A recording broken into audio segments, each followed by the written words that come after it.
Ladies and gentlemen, children of all ages, welcome to another Fuds on Film podcast.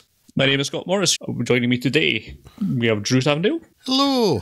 And Craig Eastman. Be road in everything you do. I concur wholeheartedly. So today, we're going to take a bit of a look down at some of our favourite, least favourite, otherwise noteworthy films of 2018. So I guess we'll get on with that. So, I guess we'll start by tearing into a review of 2018. Now, not exactly sure the best way to do this. We'll probably just go around and pick one each until we've exhausted our favourite lists. But I mean, I think there may well be one film that is head and shoulders above everything else. Does that sound legit? Or you're that depends upon what you're going to say. Because not head and shoulders, but the one that is probably my favourite of the year is certainly extremely good, and I think it may be the one we all share. Okay. Well, thinking back over the last year, there was one film that we all seem to be in pretty much unanimous agreement on was really great, was Coco. Yeah, so I don't know if that's... I'm thinking of. Okay, yeah, cool. Yeah. It's not what I was going to pick, but I've only got two that I want to nominate tonight, and it's one of them. Yes. We're not going to go into huge depth about any of these films because I think for the most part we'll have spoken about all of them. But yeah, Coco, the Pixar outing from very early in the year for us, and I think probably 2017 for American listeners, if I remember correctly. Yes, because Disney are resource strained and can't make enough digital prints to go around for the whole world. Until they get a few more Star Wars films out, they just don't have the solvency. Yes, they don't have enough internet bandwidth to send the digital files to the cinemas anymore. It's a very strange thing, and it must be a deliberate choice on Pixar's point, because it's not been a relevant technical constraint in years, but they still keep doing it. Yeah, in many cases, we get films a couple of days ahead of the US now. Even a couple of the Marvel films, I think, have come a couple of weeks ahead. So yeah, I don't understand what's going on with Pixar at all. Yes, very strange, but that aside, an incredibly beautiful film, absolutely gorgeous to look at and very touching and very heartfelt, and I thought it was a really great film. I very much enjoyed it. If you like umber as a colour, this is the film for you. In all seriousness, Coco threw me a bit of a curveball. I think we spoke about it anyway, didn't we, at some length in a previous podcast. I wasn't necessarily on board for maybe the first half hour, 45 minutes of the movie. I was slightly checked out, and then in the second hour I was just knocked sideways by the film and was completely broadsided by the emotional experience of the whole thing. And I am of a mind where I might suggest that this is the best, or certainly, I don't know if you can say that objectively, I would say this is my favourite of Pixar's movies to date. I'm not sure whether I could put this above Toy Story 3 or not. Certainly the emotional climax of both is pretty compelling, but I'm not sure why I particularly need to choose one or the other, but it's certainly up there. I know all three of us are not as enamoured of Pixar, not as unquestioning of their quality as many other people are, but their highs are very high. And this is certainly up there. Absolutely. You raised the spectre of Toy Story 3. I might just, as an aside, point out that today my 5-year-old daughter had her last day of term before Christmas in school. And as part of that, they watched a movie. And I asked her when she got home tonight, what movie did you watch? Oh, Toy Story 3, Dad. And I thought, okay, because my daughter traditionally is no fan of fire. She watched one of the Land Before Time movies a while back, and she's now greatly afeard of fire, lava in particular, and volcanoes. But then I immediately recalled that scene towards the end of Toy Story 3, where I, as a grown adult, was in floods of tears at what seemed like the inevitability of the end of the franchise. and I said to her, in all her 5-year-old fragility, and what did you think of the movie, darling? Was there anything that scared you? No. Was there anything that upset you as a small child? No. Did you like it? Yeah. Did you get upset? No. Okay, just me then. The best of us. No, and just what you were saying about Coco, Craig, I agree with that too. Yeah, it's beautiful. I was on board mostly from the start. Yeah, it's beautiful, it's touching, it's so colourful. The Mexican folk stuff is really interesting, and even just, I'm not massively fond of most Disney or Disney adjacent music. the occasional thing like some of the original songs from Aladdin aside, that sort of thing, or the Jungle Book. But that Remember Me song, I choke up when I hear it. Oh Jesus!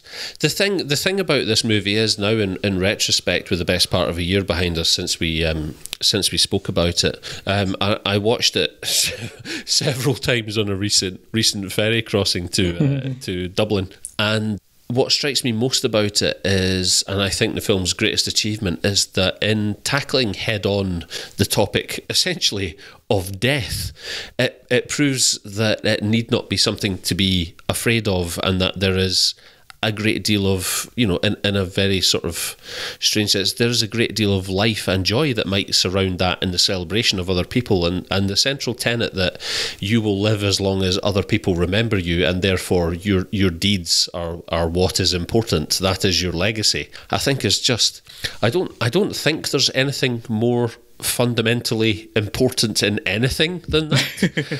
And hats off to the people of Mexico for making that a central tenet of their culture. I just think it's a wonderful, wonderful message, and especially a film ostensibly aimed at children goes to show, and I think the reaction of children and adults alike to this film goes to show that really children are perhaps better placed to tackle that kind of subject matter than we are as adults. And I think it was in many ways, quite a brave move on Pixar's part to tackle that as a topic, and the style in which they've done it, I think, is absolutely laudable. And as someone who's not particularly concerned by death in general, I think I was quite blasé about it going in, and then I thought, I was left absolutely reeling by the sentiment and the emotion and the essential truth of the message that this film, which is ostensibly marketed as a children's film, brought to bear. And I think it reminded me of how cynical I was being, and what a wonderful film! Just what a wonderful, lovely. Maybe this is my favourite film of the year now that we talk about it. I'm rambling now. Yes, I think perhaps before we go on to the rest of it, I think we should probably make the standard disclaimer by this point is that I don't think any of us have seen as many films as we would have loved to have seen in 2018. I've been to the cinema twice, Scott, that I can think of. Actually, not that I can think of. I can remember the last thing I saw at the cinema, and I can't think... Was Paddington 2 wasn't this year, was it? I think that was last year, yeah. Wow, I might only have been to the cinema once this year. So, I think me and Drew, we managed a bit more, but it's still not as many as you'd like. I would say, however, having gone through a few best of the year lists just before this, a lot of the things that would be perhaps expected to be on this list we have seen, and will probably fall into this disappointments category a bit later on. But yeah, there may well be a number of things missing from it. But even bearing that in mind, Drew, would you perhaps like to pick another one off your list of faves for the year? Yeah, a film I was looking forward to for quite a while is Isle of Dogs. Yes. I love Wes Anderson. It is a Wes Anderson film that I love. It is a particularly Wes Anderson film. And so something can very much turn people off, but I just found it delightful. I loved the animation. I liked the way it looked. The voice acting was great. It was funny and whimsical and a bit odd and just genuinely fantastic. Yes, I agree entirely. I haven't seen it. Yes, I agree so entirely. I don't really have anything else to add to that, but yes, it's really great and one of my favourite Wes Anderson films from the outset. So yes, very good, very good. I guess I'll contribute one film that we've not spoken about yet. It will be the next podcast you hear. There's a film called Utøya, 22nd of July, which is a harrowing experience, and I guess you'll hear more of that in 10 days. But it's perhaps the most remarkable experience I've had by a piece of film in the whole year. It is absolutely, it is just dreadfully harrowing. We'll speak more of that next time. Is this the Greengrass joint? It is not. Is it the Norwegian one? Okay. Yes. Now, the Greengrass one, as we'll get onto as well, also quite good. Right. But yeah, the Utøya 22nd of July is just mind-bendingly disturbing on a number of levels. And if it weren't for the fact that it's based in reality, it would be the most effective horror film that's ever been made. Terrifying film. As it's in a podcast that will be out soon, as Scott says, I'm not going into too much depth in it just now. This wasn't so much in my absolute best of the year, Scott. It's I created a subcategory of really interesting for one reason or another. Yeah, and this is certainly in there. It's And just briefly cover it, it's about the shootings of, or the murder of 77 people by Anders Breivik in between Oslo and the island of Utøya in 2011. But whereas, for instance, Paul Greengrass's is a very conventional take on this, this is shot as a single take and only from the victim's point of view. It's really, really interestingly done, really deeply affecting, and spot on, Scott, as you say, that if this wasn't real, it's got all the trappings of a horror film, and the tension and that genuine fear, which is an incredibly rare thing for me to feel in a film. But it's the genuinely scary thing is that this is real. There's a bit of artifice in the character that the film follows for the most part, but it is based on real testimonies of people who were there. It's so incredibly tense, really interesting. I've not seen anything quite like it that I can think of. Yeah, that's exactly why it's on my list here. There are obviously many films we'll get to that are much more enjoyable on a number of levels, but as just a remarkable piece of cinema, this is the most, it's got to be the most original thing I've seen this year, at least in terms of the effect. There's one contender, I suppose, with that, which we'll get onto, but yes, it's a hell of a piece of filmmaking. Right, after a brief sojourn through IMDb earlier, I realised that I didn't see Blade Runner 2049 this year. I saw that last year, which in and of itself terrifies me somewhat in relation to the passage of time. The only film which I have seen this year which has certainly stayed with me in the sense that I even remember it, but thankfully it was a phenomenal experience, was First Man. What a piece of filmmaking. I think Damien Chazelle, I'm really excited to see what he does next, and I think his output so far has been really unique in how far he's spread his net in terms of genre and style, but quite how closely knit his films are by absolutely his understanding of emotion and how to convey that through the medium of cinema. I don't think there's anyone else quite like him working at the moment. And whereas, obviously, Whiplash, which I think was his debut feature, right? A very audacious entrance manoeuvre, followed up by La La Land, and then now with First Man, essentially a biopic of Neil Armstrong throughout his time on the Apollo programme, beginning with the passing of his daughter and culminating with his eventual successful landing on the moon. I hadn't experienced anything quite like it in a cinema for a while now. I wasn't party to the IMAX version of this. We didn't get a chance to go and see it in IMAX. However, just in standard presentation, a really uniquely physical experience, if that makes any kind of sense. And I think we might have spoken about this in the podcast previously, but the film has a really unique tone that conveys better than any other film I think on the topic has actually just how sort of nuts and bolts and sort of piecemeal certain elements of the space program were, and just what it was that these men were subjecting themselves to every time that a flight was taken. I don't think another film or even documentary that I've watched has necessarily conveyed quite so effectively the risk involved and the gamble that these people were taking.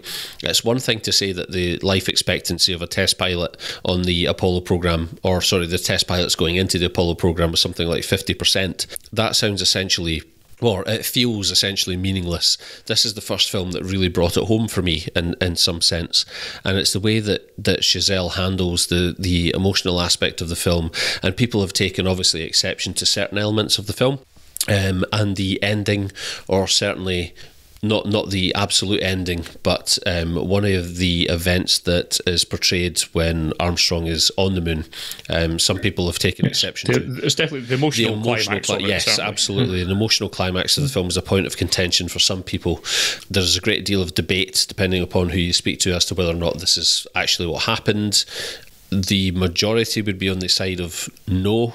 Armstrong's biographer, upon whose work the film is based, from the best I can ascertain, is not something that Armstrong discussed with him, but he has stated that he is very confident that Armstrong took something with him that he left behind, and it's not a real stretch to suggest that the film might have some proximity to the truth in that sense.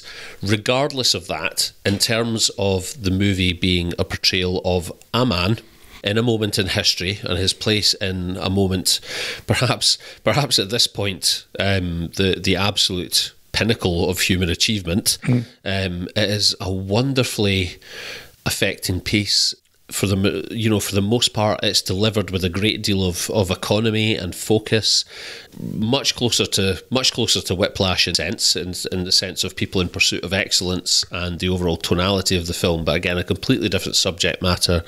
It's handled incredibly well, and it's got an absolute punch in the gut of an emotional element at various points that really grounds it in emotion rather than fantasy, which just made it incredibly compelling.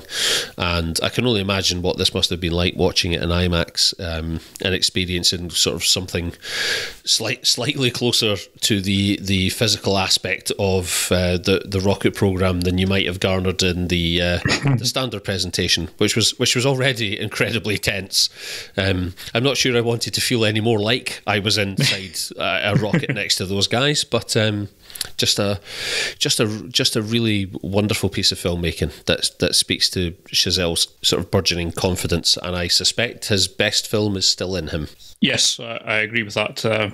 What's perhaps most striking about the film is it manages to create an awful lot of drama from people trying to deal with things with as little as drama as possible. Yes. So it's, and I think a lot of people kind of mistook that for it being a bit dull, which I've heard that occurring a few times. I don't get that. That's criticism. insane. It's like, are you watching a different film? But yeah, I again really liked that one. Really liked First Man, and likewise, this Chazelle fella's got some talent in him, so very interesting to see what he does next. Another one from me, I think perhaps for Drew this will fall more into the interesting category, but in terms of just being an outright remarkable film that nonetheless I enjoyed despite itself, is Mandy, the Nick Cage joint, which is just in many ways a real baffling experience on a great number of levels, but despite its incredible strangeness, I managed to enjoy it, despite not really knowing quite what to make of it for pretty much all of the runtime I was watching it, and the couple of months it's been since then. But it's still a film that I keep coming back and thinking about, even if it's something I'm not quite sure I know exactly what it is or was trying to say. But it's a hell of a piece of filmmaking, so it's got that going for it. Yeah. I wonder why you say that. For me, it would actually be in just my interesting part, Scott, because it's a film you say that you hate and just love. Because it's not in my interesting section, and my notes I made for tonight of films that I liked and didn't like. This is under my worst films of the year. It is, however, also under my best films of the year. Yes. Because it is both the best of things and the worst of things. I honestly don't know which is more accurate. Because Linus Roach's character is so uninteresting, and really it's a visual nightmare, and there's just so much nonsense in this that doesn't make a lot of sense or has no purpose at all. Yet at the same time, it has enough Nick Cage doing enough cocaine to kill a small horse, and ridiculous visuals, and just incredible amounts of fun of Nick Cage being, well, full on Nick Cage. It's quite a thing to behold, really, because full on Nick Cage is quite the thing. Yes. It's an odd film. It's really, it is one of my favourite films here, but I could no way describe it as a good film. But it was a particularly strange thing to say, I know, but it's, let's say, it's deeply entertaining. Yes. Frustrating in many ways. But yes, certainly very, very entertaining because, well, Nick Cage. Full Nick Cage. Yes. I'm going to talk a little bit about Nick Cage later. So I guess it's false to me again. Yes. One thing I would mention is then, I think one of the few non-fiction films, possibly the only, oh no, there's a couple that I might mention later. A few non-fiction films that came out here, which is a documentary called Faces Places. Mm-hmm. Which I just found the loveliest, most charming thing I've seen in quite some time. The idea of it's fairly simple. It's the very famous French New Wave director Agnes Varda is travelling around France with a famous French photographer and, well, again, photographer stroke street artist, I guess you would say, Scott. Yes, right? yes. And they're just, travelling around rural France, trying to find interesting places, interesting faces in interesting places, hence the name. There's a little bit of the way the relationship between them seems a bit artificial, a bit forced, but for the most part, they just seem that there's just a shared passion and respect between them, really interesting dynamic, and then the actual content is fairly slight. I just found this wonderfully charming, lovely film that it was just a joy to watch. Yeah, I agree. It's the most good-natured film I've seen all year, and it's just a really easy watch and hugely enjoyable. And it's just an interesting project, and it's interestingly captured. Some bits being a little bit cheesy, I can live with because it was just so nice and hugely enjoyable. And at this point, Agnes Varda is so badass that at this point in her life, she gets to do whatever she wants, all right? Yes. Yeah, so Faces Places was definitely on my list, and but thankfully we're now into the bunch of stuff that I just enjoyed on without having to feel challenged about it on any level, so this is all a bit easier to recommend without having to caveat anything. One, I guess I'll say, probably because it was just the one I've just finished up talking about, was Widows, which you'll have heard about in our last podcast. Lovely little combination of a really well executed heist movie from Steve McQueen, as well as some really, really excellent character work, and I heartily recommend you catch up with that one when you can. I'm going to mention two around it. One, because I'm only going to mention very briefly, because it has been out in the United States already, but it doesn't come out here until February, and we'll talk about it in more depth then. But that's Green Book with Mahershala Ali and Viggo Mortensen. Just how did you manage to watch that, Drew? Cineworld Unlimited preview. Oh, good answer. No piracy was involved, Craig. I saw it was the Unlimited, of course not. secret Unlimited preview screening a couple of weeks ago. Oh, and bonus. So I had no idea what I was going to watch. I was only, in retrospect, vaguely aware of it because of some controversy surrounding comments that, or a word that Viggo Mortensen used, but I assume in relation to this film, although I hadn't read much. It's sort of like, it almost feels like it's a companion piece to Driving Miss Daisy, but without the obsequiousness and the disparate nature of the power between them. It's Mahershala Ali plays it's a real life story. Again, with all the caveats that come with that in Hollywood. Who's a very famous and popular musician in the 1960s, and he's getting driven about by a mob thug, basically, for a kind of low-level mob thug from New York, who becomes his driver as he drives through the South and has to protect him, and the friendship that develops between them. I mean, it's definitely edging towards kind of mainstream crowd-pleasing. But it's beautifully shot, it's really well acted, it's entertaining, it's funny, and as opposed to, for instance, something like Driving Miss Daisy, it has the real edge there that film conspicuously lacked. Rather than just being worthy, look, we can feel good about how the racism is gone and stuff, and actually, no, it's got much more edge than that, but much more worth as well.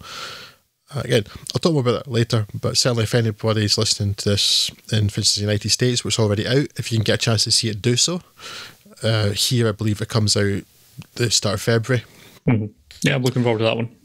And the other thing I'll mention just now is A Fantastic Woman, which is a film from Chile about a transgender woman who's got to struggle against all of the problems of people not accepting that she's a woman and the prejudices and bigotry that she faces every day after her partner, with whom she was very happy, dies unexpectedly. The resentment from the family, the deeply unpleasant names that she's called, the genuine mortal peril that she's in, and then just an incredible central performance from the actress playing the lead role.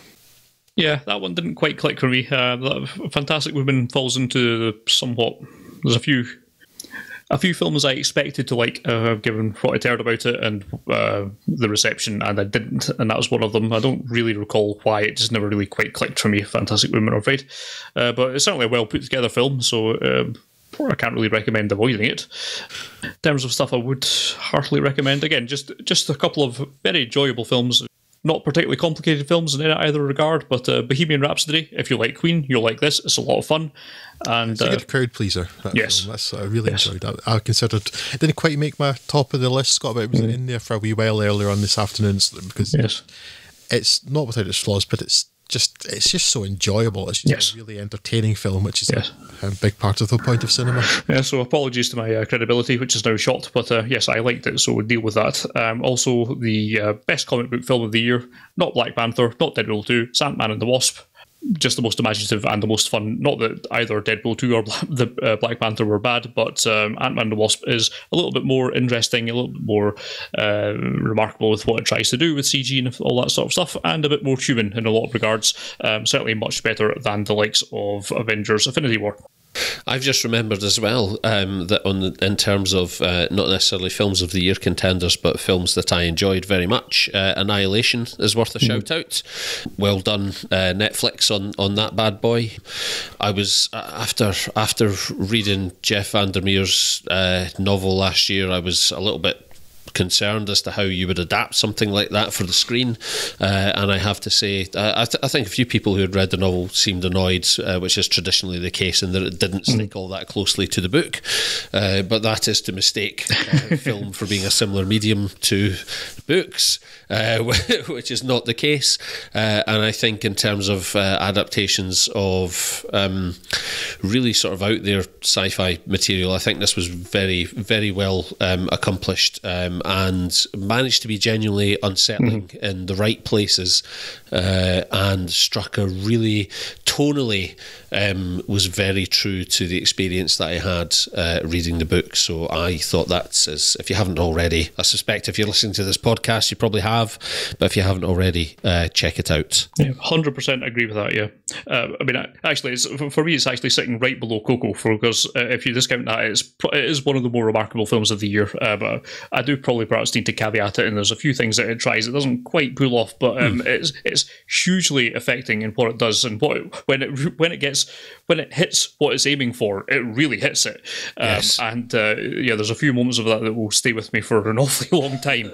And definitely highly recommended. It didn't make my best of the year, but it was very much in like one of my most interesting films of the year. It was in there. The sound design and the sort of creature design, and even the plant design, which is a strange dimension. It was the visual design of it. I really loved that film.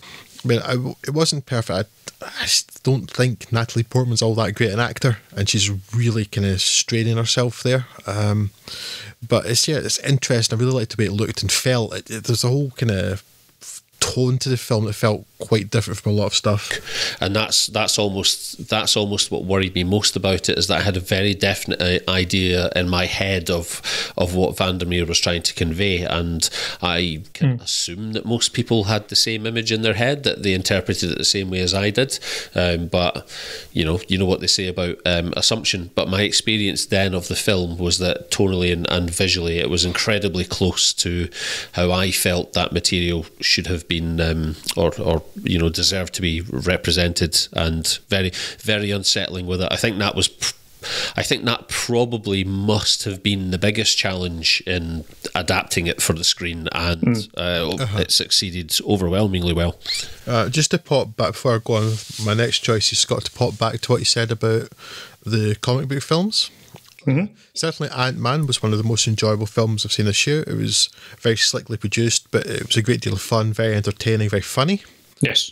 I would take issue with your fact about what you were saying about Black Panther, because I think Black Panther was bad. I didn't enjoy that film. Agreed, Drew. Yes, I think it was actively, well, I don't know, bad. It was actively mediocre at best.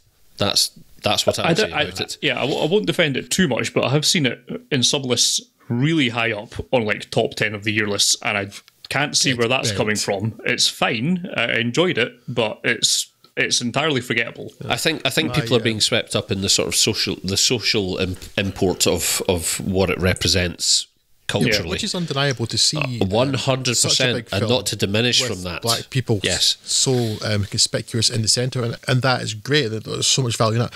But as a film, I still think it was very good, and I didn't think Michael B. Jordan was good in it, and I thought the plot was not great, and also Michael B. Jordan's character is called Killmonger, which I rant about at the start of the year, so I won't do it again. And anyone who chooses to listen to the nonsense that I spout regularly anyway will know that I'm not necessarily in love with the Marvel franchise, but it's not that I actively dislike those movies for any particular reason. I'm just not a huge fan of comic books and comic book adaptations. Yeah.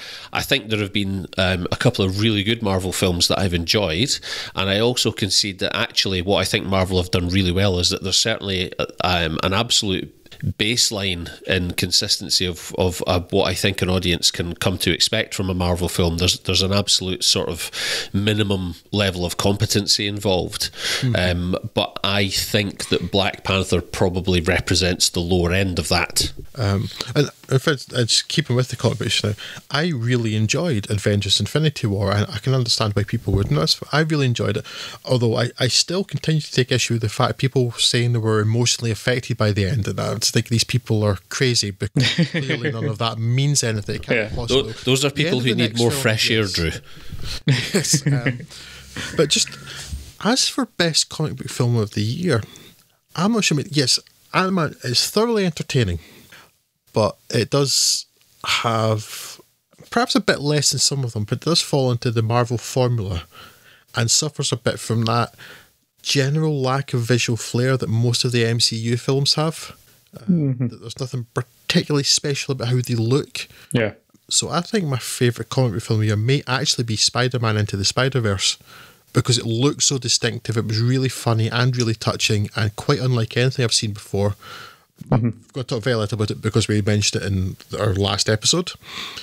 But yes, Spider-Man to the Spider-Verse was a real surprise to me. I wasn't expecting anything from that film at all. I think that may actually be the best thing. I think it may just edge Ant-Man, although I found both very entertaining, very funny.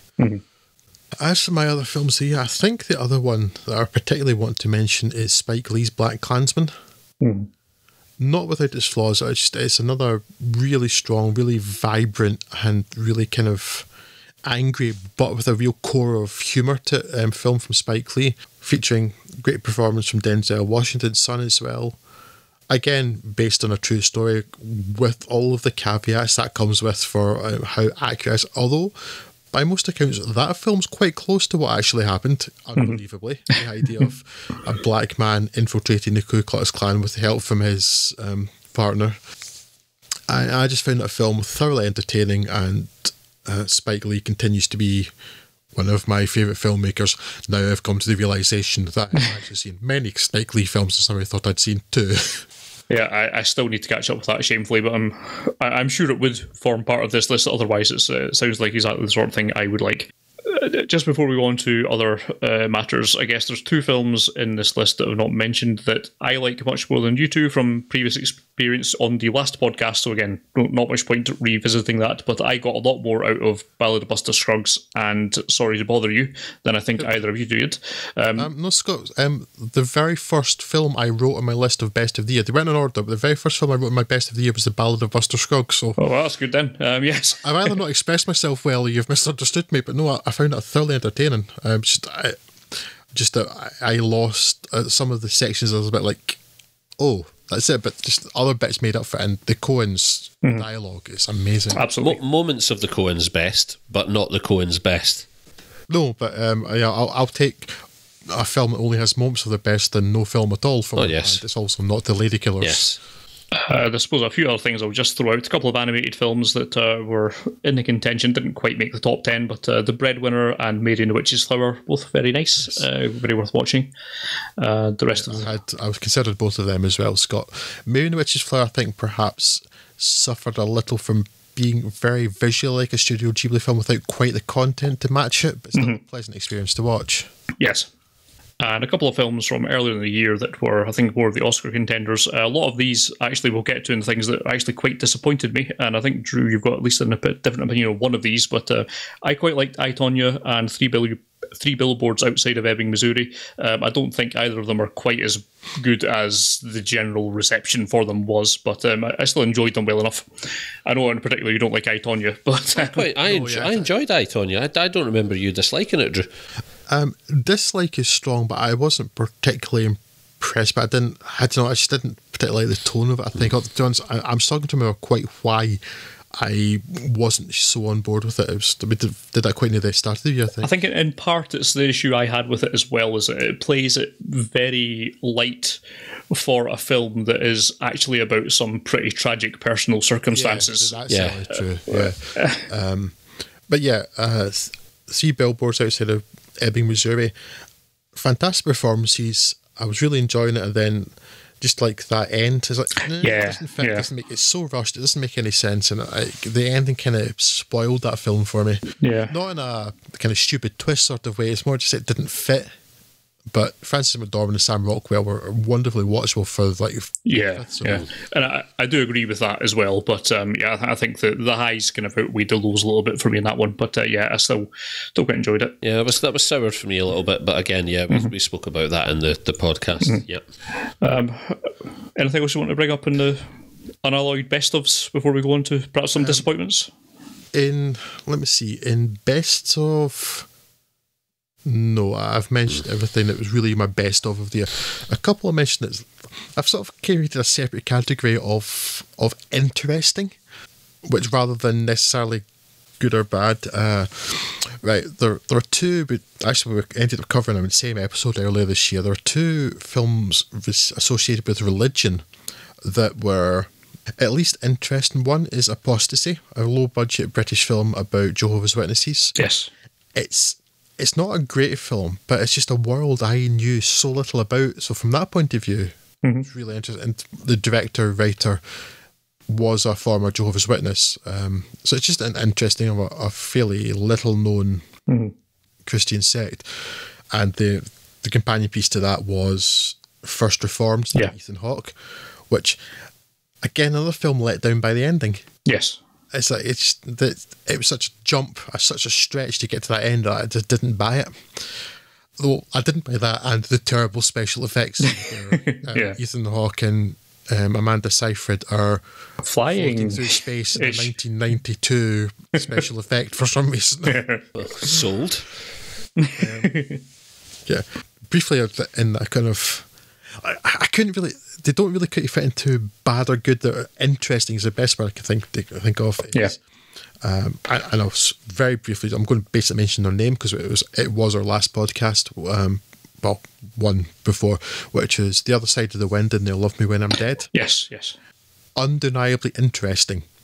And parts of The Other Side of the Wind are interesting, other parts of it are awful and mental, but interesting nonetheless. And the companion documentary to that, They Love Me When I'm Dead, definitely worth watching, and they really should be watched together. Yes. Sorry to bother you, I did not like it at all. I found it a real chore to watch, but in terms of the politics, what Craig was talking about a lot with the African American filmmakers, and just like the idea of Butch Riley being a new talent to watch out for, there's a lot of interest there. And I kind of hesitate to mention this because it's so different from the rest, but there's a documentary called Won't You Be My Neighbour that I watched about the very famous United States children's TV producer, writer, presenter Fred Rogers, who I'd always heard about, but I never had any frame of reference about what it was. Is that Mr. Rogers? Mr. Rogers, yeah. Okay. Mr. Rogers' Neighbourhood. And it feels like one of those films that's going to end with the revelation that no, he was a horrible predator or a child abuser or something. It's like, but it does seem to suggest that, all those stories you've heard about Fred Rogers just being this deeply caring, wonderful person, they're all true. And the reason I mention it's been particularly interesting is that because I've got no frame of reference, I'm aware that he's this well-regarded thing, a regarded person in the United States, but obviously with us never having seen it and never being a person here, I thought I'm not going to get a lot out of it, and certainly I'm not getting as much from that as anybody who grew up in the United States watching him would have done. I just find the the documentary quite rewarding because it just sort of, the passion of this man, he's an interesting person, and it's like, you know what, it's quite refreshing to see that sometimes the good people are just the good people. There's no hidden secrets, there's no darkness in them. It's like he was a good guy and he made kids happy and it was lovely. We need that American figure right now. Yeah. yes. So it's not like it's a bad film, it's just without the previous experience, it's kind of not of massive interest to me, but at the same time it's interesting that because he was of not interest to me, I still found him interesting. Does that make sense? Yes. Yeah. So that's definitely worth a watch. I think that's on Netflix as well. Mm-hmm. Yeah, just of that list there, apart from the stuff we already mentioned, I've not seen Won't You Be My Neighbour, but I think the other 4 you mentioned there were all in my almost top 10 list, so it's all very close to that. Can I take a run and jump then in the interest of moving things along? Can we talk about stuff that perhaps disappointed us? Okay. Yes, I have a bunch of those. Yeah. You know what? Most of the mine that disappointed me, as I say, I've not seen an awful lot of films. There will be much worse films that we get to talk about either in this podcast or there's stuff that we just not even considered watching. But there's a few things that people may have expected to be in the upper echelons of our top 10 lists that really just flopped for me. Couple of these for me. Sorry, Stephen, you were never really here. Didn't click for me at all. Sorry, Drew, Fantastic Woman just didn't click for me at all. Lady Bird, nope. Sorry, Cole, Zama just didn't work for me either. Didn't get a lot of that. And also The Post, Phantom Thread, and The Shape of Water. I do have one big disappointment, but that's my short list of the things that I would have expected to really enjoy, but as it turns out, just for whatever reason, they just didn't quite work for me. Phantom Thread, I quite enjoyed. I will say that The Shape of Water was a huge disappointment. If I talk about things that actually disappointed me because I had expectations of them, then I think The Shape of Water, and also I think the first sign of Netflix taking an absolute certified knock on the head was the Cloverfield paradox. That's in my worst of the year rather than disappointments. Yes. It's all relative below this line. But then there are a couple of other films that fall into a category I have that should have known better than to get my hopes up. There's one of them that I suspect all 3 of us are going to share, and that would be Hereditary. Never again am I going to take anyone's advice, especially anonymous online strangers, when they suggest to me there's such a thing as a great modern horror movie, and into that same category will fall the critically lauded and audience favourite A Quiet Place, which was absolute bunkum. I had an argument with a colleague recently who watched it against my advice and absolutely loved it, and had the absolute audacity to say to me, "Your problem, Craig, is that you obviously can't suspend your disbelief." I'm sorry, on what are you basing that statement? I can provide you with any number of examples of films that I love that require a massive amount of suspension of disbelief. All that I ask of a film is that it respects its own internal plot logic, which this film certifiably does not. Get in the sea. A Quiet Place is a film that I thought I really, really enjoyed until I ended the conversation with you in the podcast, Craig. I was like, oh, wait, I realise I don't like this anymore. My work this year is done. The only reason A Quiet Place is not in the bottom of my list of films I've seen this year is I forgot I'd seen it this year and thought it was 2017. But yes, it was pish. It can't go in the bottom of my simply because I enjoyed it enough the first time I watched it before I spoke to Craig about it. I think perhaps on more than one occasion on this podcast I have stated that I will gladly watch Emily Blunt do her shopping or just like cook something for hours or read the phone book. I have slightly changed my position on that. And Mary Poppins does look awful. Yeah, right. For me, in terms of deception, sorry, I'm reading in Spanish. In terms of disappointment, before we get to the absolute worst of the year, although Craig has mentioned my worst of the year, Sicario 2, Electric Soldier Lou. The first film was just so good. Talking of Emily Blunt, actually, the first film was so good, so tense, and the second one is utterly pointless. And again, talking of recommendations from social media and anonymous people on the internet and things, the night comes for us. Yeah, I was saving that as my single worst disappointment of the year, because I was so in the mood for a high impact, really crunchy action kung fu film, martial arts film. Yeah, absolutely. And this was sort of what it was hyped as, and it just didn't deliver on any front, and it was quite disappointing. And yeah, also, who's that woman? And why is that woman? I'm still struggling to work this out. Keeping on with disappointments again, and I know Scott liked it a great deal more than me, but I'd heard so much good stuff about Upgrade, and there were bits about Upgrade I really liked, but I found as a whole massively disappointing, and I'm disappointed that I'm disappointed. I feel disappointed for you. And having looked forward to The Predator for quite some time, thinking it's directed by Shane Black, brilliant. The Predator's awful, and that's a massive disappointment. Scott has already mentioned Zama. I really like that director's previous works. I thought, and there were bits of it that look incredibly beautiful, but as a whole, the film was just no. Very disappointed by that, and because it's from or a co-production one of the same studios that did a lot of Makoto Shinkai of Your Name fame, same studio that worked with him for Flavours of Youth. I'd been looking forward to that a lot because of that, and the film is meh. It's like, weren't noodles better in the past? Oh no, that's all the film's got to say. Okay, great, brilliant. Yeah. And then, ones other people have mentioned already, Shape of Water, Guillermo del Toro, very hit and miss, but there's so much hype around that film, and it's meh. It's incredibly meh, that film. I think there are so many elements of that film that are comparable to that sort of magical realism tone of something like Pan's Labyrinth. And when you think about how accomplished that film is and quite how spectacular that is as a movie, it's quite...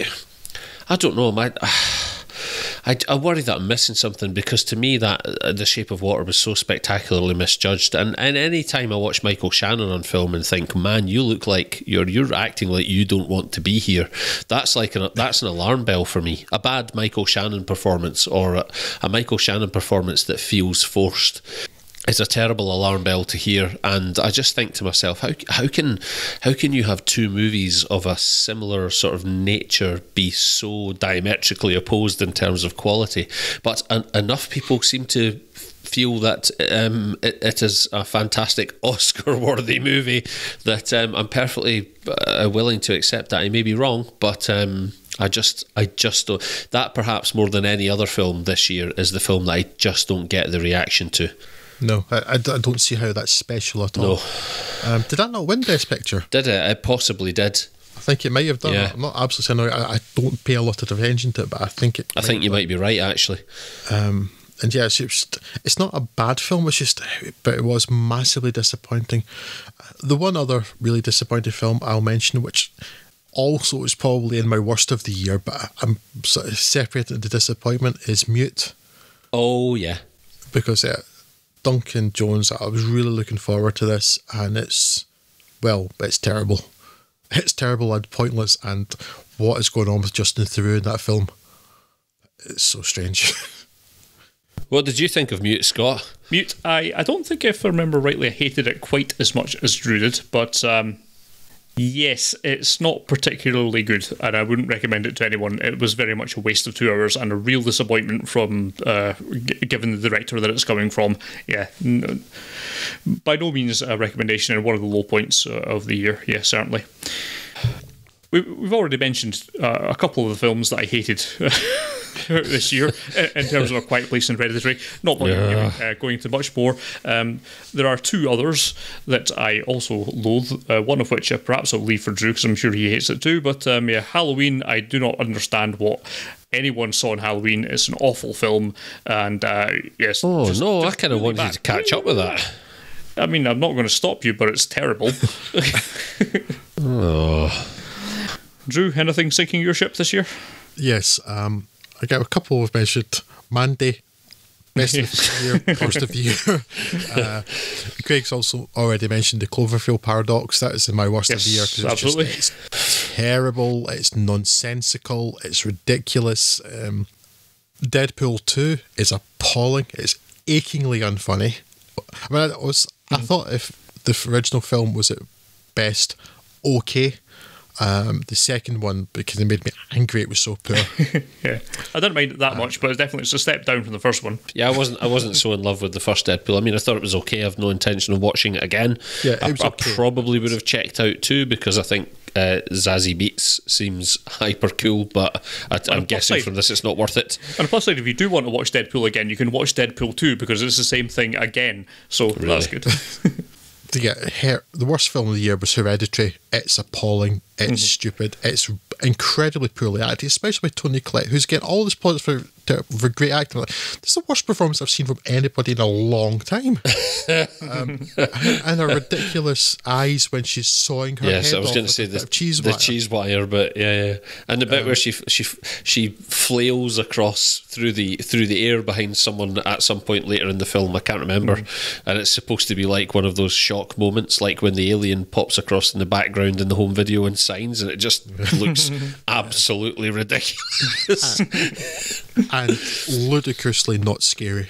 No, as I said, look, I'm predisposed as a fully functioning grown adult. Yes, I know there's no such thing as the supernatural. There's no such thing as ghosts. I don't concern myself with that in a day-to-day way, but I do like a good supernatural yarn, and I have a tendency to watch these things alone at night and let my imagination run riot. And I've found myself generally more susceptible to being unsettled by these things than probably it's safe to say either of you two guys, despite my rationality. And so I think we discussed this in the podcast. I watched Hereditary, started watching it about midnight in a scarcely occupied hotel where I was on my own in a strange town that I'd never been to before. I felt the most isolated I had in a long time. You were a caretaker. It was winter. It was snowed in. I was snowed in. Yes, exactly. I asked my wife, what exactly should we do with Danny? She had no good answer. I should have been the most predisposed that I've ever been to being freaked out by something, and at points by 1 o'clock in the morning I was openly laughing at this film. Yeah, I laughed at the ridiculousness of it, Craig, but I also there's a bit, and I mentioned this when we talked about it earlier in the year, that it's meant to be clearly horrific, and it's a crucial point for Toni Collette's character. Yes, and at which you realise that the film you were sold by the trailer is not the film you're going to get. Yeah, and this tragedy happens to this child, and I pissed myself laughing. Oh no, spoiler alert. The one other film, the only film that could come close to challenging Hereditary for worst film of the year, is I suspect the one Scott was referring to when he was going to I'll leave it to Drew. Apostle. Yep. What a show. Pointless, incredibly boring, utterly baffling, nonsensical, weird, anachronistic, odd, terrible film. Yes, yeah. 5 stars, Paul Ross. But I recognise the king's assassin because of the dagger. Mind-bendingly terrible. 1910. I agree completely, and we've probably hit that one enough in the episode where we discussed it. Yeah, it's just absolutely awful, and I don't understand why anyone would like it. Afford it not to the oxygen of this publicity. Yes. Well, we did have some feedback on the old Twitters that send out some requests to see what your guys' best and worst of the year. So we had a few responses back in that one. So just to crack those up, Stephen Nelson, kind of referred to that a bit earlier on Twitter, at Scott's Actor. His best of the year were Hostile, First Man, You Were Never Really Here, so again, sorry, and Upgrade. The Hostiles is the Western with Christian Bale. Correct, I've not seen it. I haven't got around to watching yet, actually, but I really fancied seeing, but I simply haven't seen it yet. Yes, worst, which I think we're all on board with, Cloverfield Paradox. Yep, that was sucks.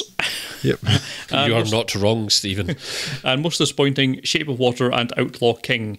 I've not seen Outlaw King. I'm not going to that either yet, no. I may get to it. It may not be most disappointing because I'm not really expecting very much from it in the first instance, but I'm interested enough to give it a go. Yeah, there's a guy I know called Nolan who I follow on Twitter, and he just, I'm slightly worried about that film now because he was tweeting while watching it, I think maybe the day it was released on Netflix, and said that Robert the Bruce was using Thistle as part of foreplay, and now he's basically cringed into the shape of a coat hanger. He's cringed so hard at how awful. What the hell was he doing that for? That's my game. You've got to keep it rolled. So I admit I'm kind of worried about Outlaw King, and yes, the other the Shape of Water, I'm similarly massively disappointed by that. I think all three of us were, it seems. The danger, I think, with the whatever it is, King, what's it called again? Outlaw King. The Outlaw King is that obviously anytime anything like that around Scottish history is portrayed on screen, is that we are liable to take personal offence unless everything is portrayed 100% accurate, and the accents are spot on, and it's probably quite difficult to remove ourselves from that. I'm just not engaging with it because I can't imagine. I've not heard anything to suggest it's a fantastic film that's worth my time, so the best case scenario there is that I'll be mildly disappointed. Why would I bother? Yes. And just to round things off, the Magic Lantern on Twitter at LanternCast, fairly sure this is a call. Zama and Burning were the two big standouts for me of this year. We've discussed Zama. Unfortunately, I don't quite share that opinion. Burning, I don't think actually gets a proper release here until next year for us. I'm not even aware of it. South Korean film looks interesting. I will definitely endeavour to seek that one out. It's been doing the festival circuits, but I don't think it's hit our shores yet for any sort of limited release yet, which I think is getting in February, maybe? I know that Cole, like me, had been really looking forward to Zama. Unfortunately, he found it rewarding, and I just found it disappointing. I like that director's other work, and I was really hoping for something. And I think I mentioned when we covered it earlier in the year that I will give it another go because there are bits of it that I want to like it more. Yeah. There's enough of interest in it that makes me want to watch it again. And certainly some of the photography, I think we both... Oh, yeah, it's absolutely beautiful, yes. Some of the photography is just stunning. But as a film... And I mentioned earlier in the year too, I don't like existentialist work all that much. And that's perhaps the problem. But it's just... I wanted to like it a lot more, and it's not great. It's not bad. It would be really unfair to call it bad. But very much there's a good reason it was in my disappointment category for this end of year roundup. Is that the last of our Twitter feedback? Correct, yes. Can I, on that note then, just before we round off, can I just say that anyone who has been attempting to interact with me, I'm not being rude, I have deleted my Twitter account and I feel a lot better for it.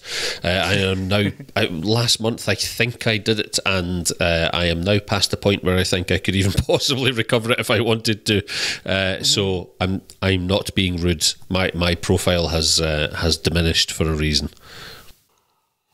Does that conclude our broadcast, eh? I think it does.